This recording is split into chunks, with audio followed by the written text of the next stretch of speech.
This is Favors Financial Topics, various topics. Performance goal orientation. To adopt a performance goal orientation is to believe that ability is fixed and cannot change. Individuals pursue a performance orientation. They reflect a fixed mindset. People with a strong PGO tend to see failure as weakness and stress the importance of short-term performance results. They desire to demonstrate knowledge and look smart.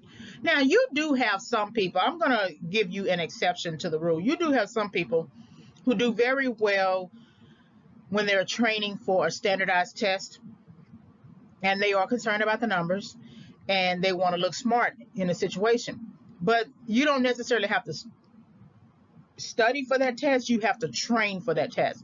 And so then you get the short-term performance results, which is a high SAT score, high GRE score, something like that. And you train for a long length of time in order to achieve that short-term performance result, because you're not going to take studying SAT into the classroom. That's a different type of learning strategy.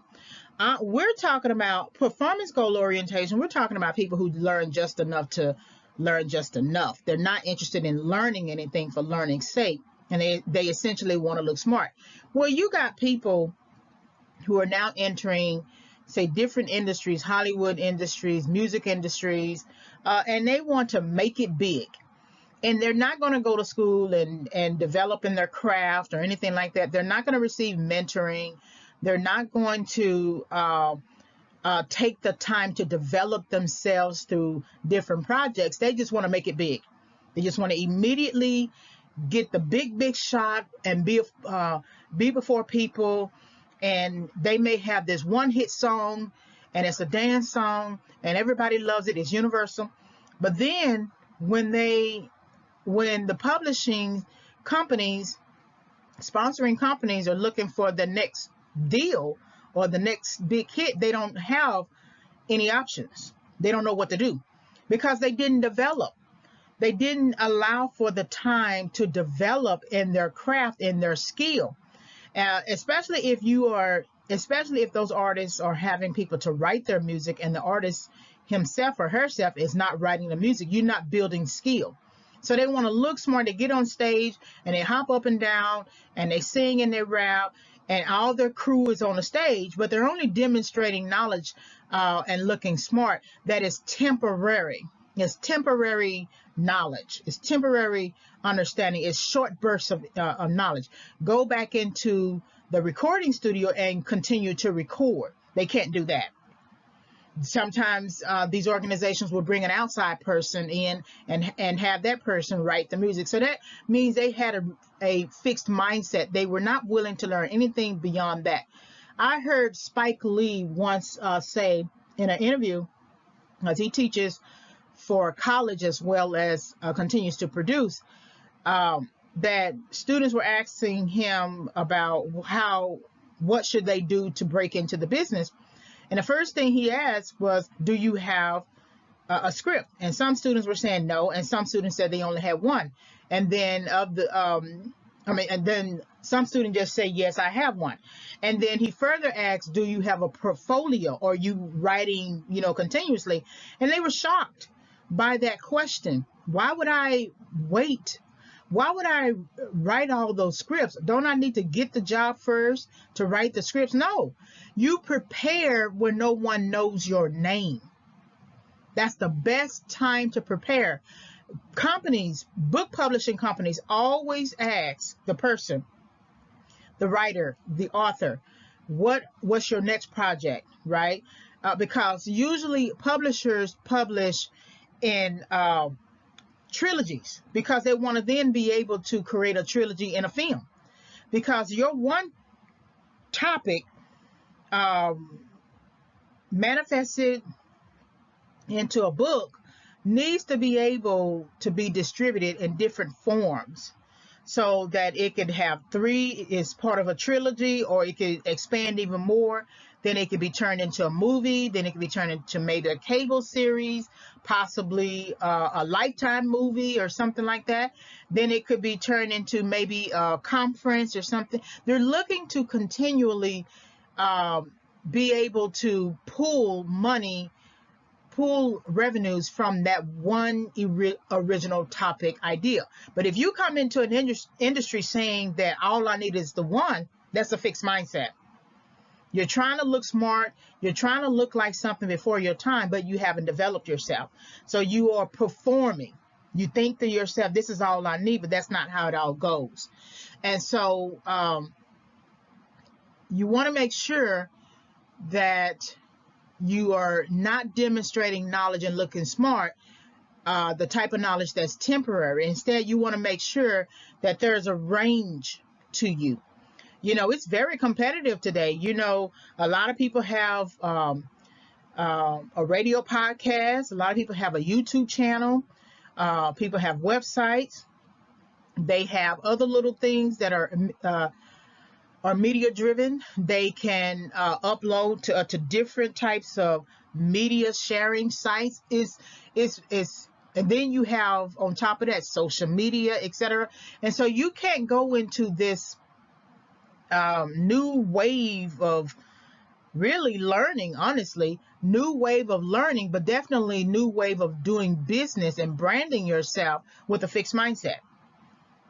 You know, there's a time that you have to prepare and plan, and then there's a time that you're going to have to then be able to apply understanding. So that means you're going to have to read.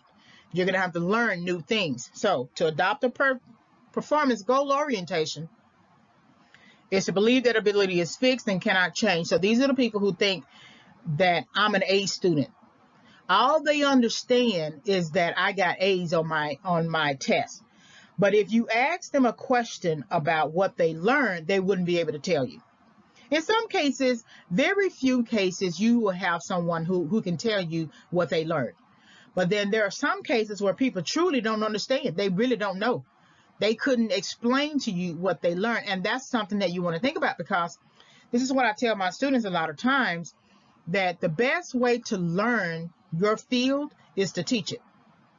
Now, you don't necessarily have to become a teacher, but if you are tutoring somebody, that puts you in a position to have to explain the concept. And you'll know if you fully understand the concept, if you are speaking from a very smooth communication strategy, or if you are stumbling and trying to find your thoughts about it. If you find yourself stumbling, that means you don't have a command of the concept or the meanings or any understanding of the ideas, right? So that means you have to go back somewhere and practice and, talk about it a little bit more with yourself, and then also then go and try to teach it to somebody else. And sometimes if you don't have an individual to talk to, you could always turn on your video tool on your computer and then just throw a question to your own self and then try to answer it. And you'll know for certain if you have a good command of the material.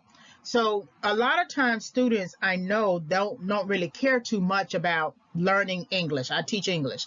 Or some students don't care too much about learning math or history.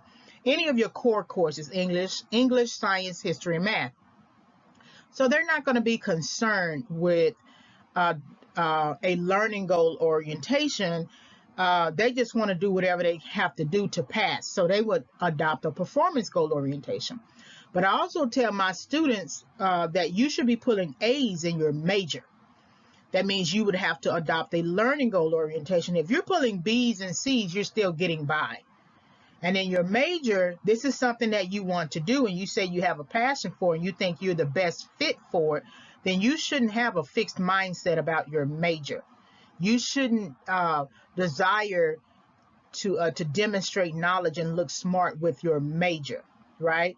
You should be able to look at any failure you have and address it, receive constructive criticism and mentoring, and then move forward. But if you are just concerned about getting a passing grade in your major, that tells you that you have a fixed mindset. So when you're thinking about performance goal orientation, think about your ability, your capacity, your learning ability, your learning capacity, and do understand you can't learn everything in the world, I'm not saying that you need to adopt a learning goal orientation for everything in the world, but you definitely want to adopt a learning goal orientation for the thing you really want to do, so that everything else is essentially a performance goal orientation. You do what you need to do to pass, right? Just make sure that you understand that that's a habit that you don't want to apply to other areas of your life. Personal finances, you are going to have, there are some areas in your life where you're going to have a performance goal orientation. You may not be interested in learning anything. So sometimes I notice that I would rather the money for pension or retirement just come out of my check. You know, I don't really want to do the hard work of taking the money myself out of the bank account and then taking it to the investment person, because I may not do it. So we all know that we have the option of just having certain amount, a percentage of money going out of our check to our retirement plan or something like that. I'd rather that happen. So that may reflect in me a fixed mindset, because I'm not willing to do the work other than just to have that go out. But the totality of it is maybe a growth mindset, because I'm still willing to think about the future of me in my present. And so that I'm still interested in managing personal finances, even if I'm not directly taking the money out of my paycheck and putting it with the investor, the investment bank, right? So do keep performance goal orientation in mind. All right, hopefully you were able to gain some insight from this series topic. Like, subscribe, and visit.